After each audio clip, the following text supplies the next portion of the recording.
Welcome, Pop-Up College Shop. Today we're watching my new favorite breakfast sandwich, Straight Eats.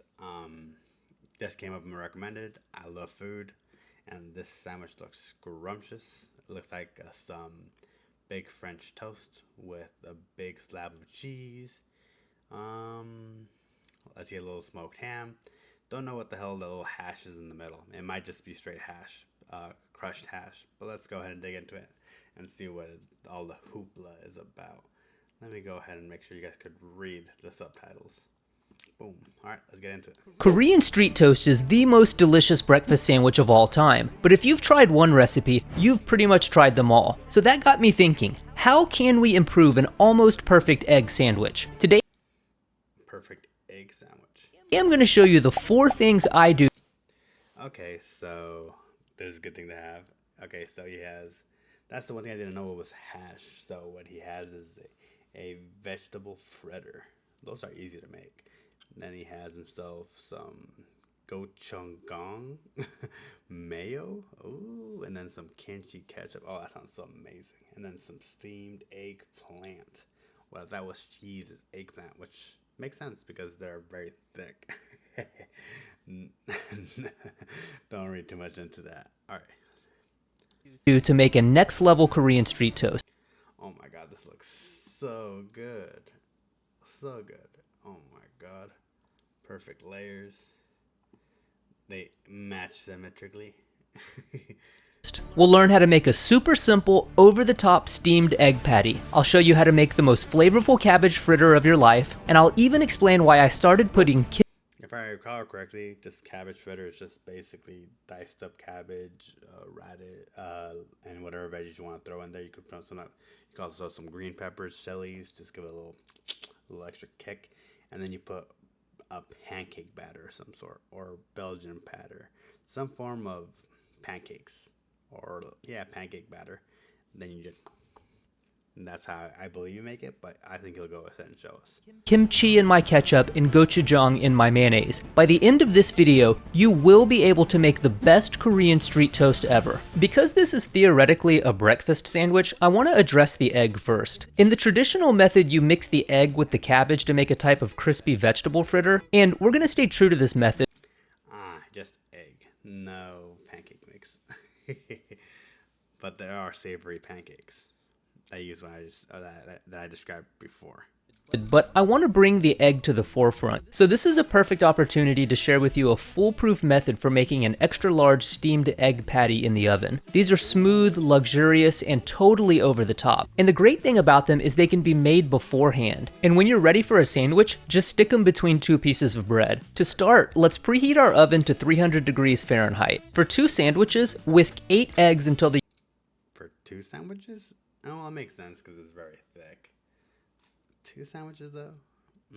Yolks and whites are homogeneous. Then pass the eggs through a strainer to remove any chunky bits. This is going to help us keep our egg patty smooth and silky. Add 1.5 teaspoons of kosher salt and half a cup of milk or heavy cream and beat the egg mixture until everything is well combined. Conversely, you can toss everything... I was going to say, you can see how he's not doing full swirls, he's just hitting it consistently in one spot. So it could slowly hit everything. But I'm like, I get that, but then he just throws it in the blender, so I just throw everything I said out the window. for the egg mixture in a blender if you want to save on time. Oh, it's an alternative. Okay, so don't throw what I just said out the window. You don't have a blender? Listen to what I just said. Then spray your baking dish with cooking spray and set it inside a larger baking vessel. Because we want to cook our eggs gently, we're going to bake them in a water bath. What this does is ensure they don't cook too fast, which would curdle them. Apologies.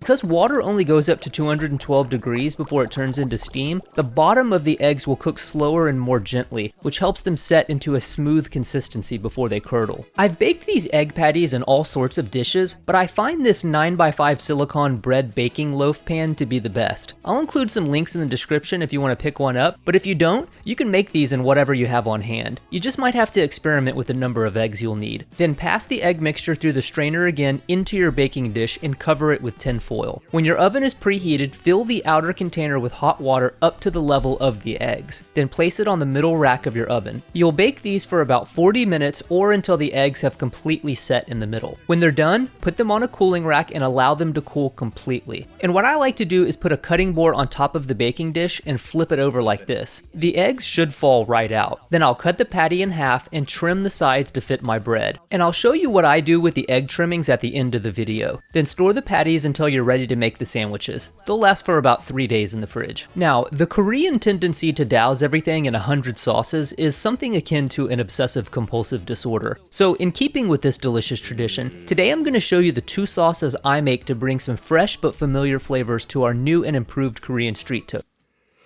Man, I'm just sleepy. I stayed playing Digimon until 10 today, and then went to Denny's with the boys, and we just chatted for a long minute, and then get back home till 1. And I was like, I'm gonna play Diablo right as soon as I got here, but nope, Diablo wasn't even downloading. Pain. I should have left it downloading. All right. Continue. The first is kimchi ketchup. The sweetness from the ketchup and the salty umami and spicy tartness of the kimchi really complement one another well, and it's super easy to make. Let's start by adding 1 cup of ketchup to a blender, then toss in 6 tablespoons of kimchi and any associated juices. And you'll need to add a bit of water to thin it out so it blends properly. Blend on high until you've got something that looks good to you, and you can adjust the seasoning with extra kimchi or ketchup. Next up is gochujang mayonnaise. This is basically the Korean version of sriracha mayonnaise, except slightly less cliche. Gochujang is a red pepper paste used in a ton of Korean dishes. Its taste is sweet, savory, and mildly spicy, and it's a perfect way to bring a really interesting flavor to standard mayonnaise. So let's add 1 cup of mayonnaise to a bowl, then toss in 4 teaspoons of gochujang, and please note, this stuff sticks to everything and it might be hard to get it out of your measuring spoon, so just do the best you can. Then add enough water to thin it out slightly. I added about 1 to 2 tablespoons here, and mix everything until it's thoroughly combined, and that's it. And you can adjust the seasoning with extra mayonnaise or gochujang. For the vegetable patties, the traditional method has you mix some cabbage, carrot, green onion, and salt with an egg, and fry them like a hamburger patty. But in my wide-ranging tests for this video, I discovered that adding some flour and additional spices to the mix tends to yield a superior Like a pancake, some might say.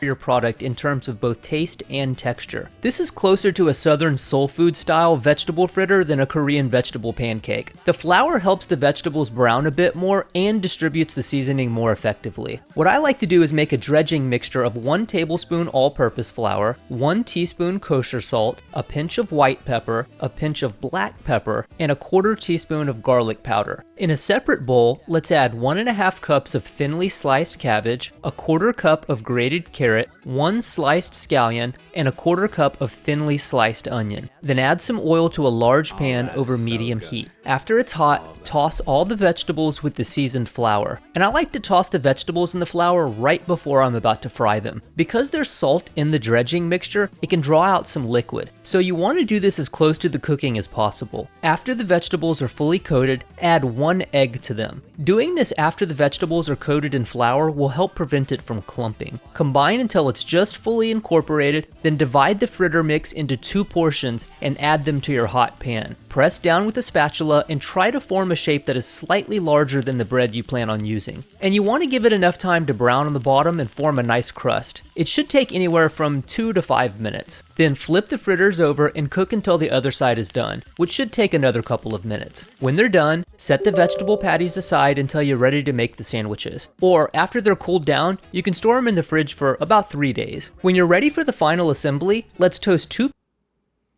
Sorry about that, guys. I got a little update. Sorry for the interruption. Making sure that's allowed to update the game. And like, yes, please update the game so I can play it. That's why I have a lag in my video right now. 2 pieces of buttered bread in a large pan over medium heat. And you want to get both sides. I have no idea why some people only butter and toast one side of their bread. There's no reason to keep selling yourself short. Satanists. That's who they are.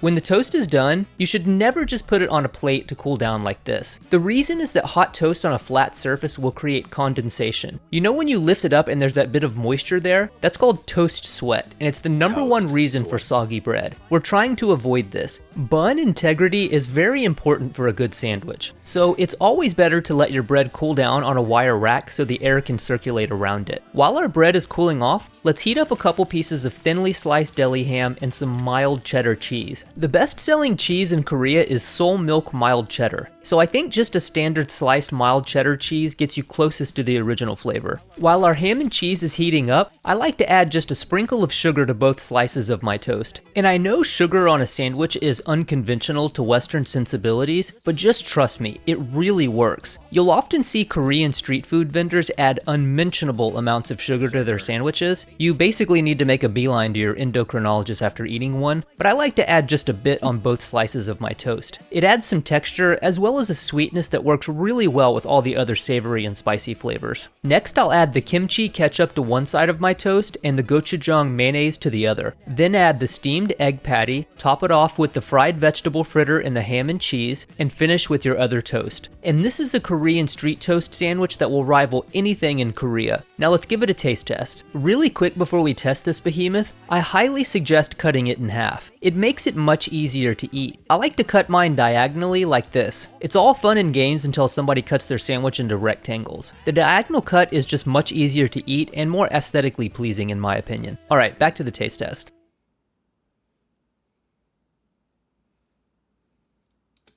Amazing. Amazing. This is one of the truly great sandwiches of the world, and I know a lot of people will balk at putting sugar on a sandwich, but just try it once because it does work. And the extra large egg patty, the crispy vegetable fritters, and the new and improved sauces just put it over the top. And really quick before we go, I want to show you how I use the egg trimmings from earlier. I like to toss them in some warm tortillas with a slice of bacon, some salsa, and a bit of sliced onion to make a delicious breakfast taco. And this recipe should give you enough to make about 4 of these. And if you'd like to learn how to make Mexican-style street corn with Japanese ingredients, be sure to check out this video. Thanks for watching. See you next. Overall, a great video. The YouTube algorithm does its thing, and after I watch one video, it'll give me more food videos to watch, which I don't mind watching because I like learning more stuff. Because then I most definitely didn't know how to do this, how to do the big fluffy pancake but you have to put in a water bed. That's interesting. I'll most definitely give this a try. I gotta make a list of stuff to cook on Sundays because what I want to do is every Sunday morning cook my breakfast on stream. That's the game plan. Um, let's see. Yeah, overall great video.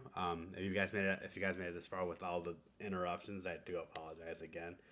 Please leave a like in the video. It does help the YouTube algorithm push my video to more people. And what video should I react to next? Let me know in the comments down below. All right, guys. Thank you. Take it easy.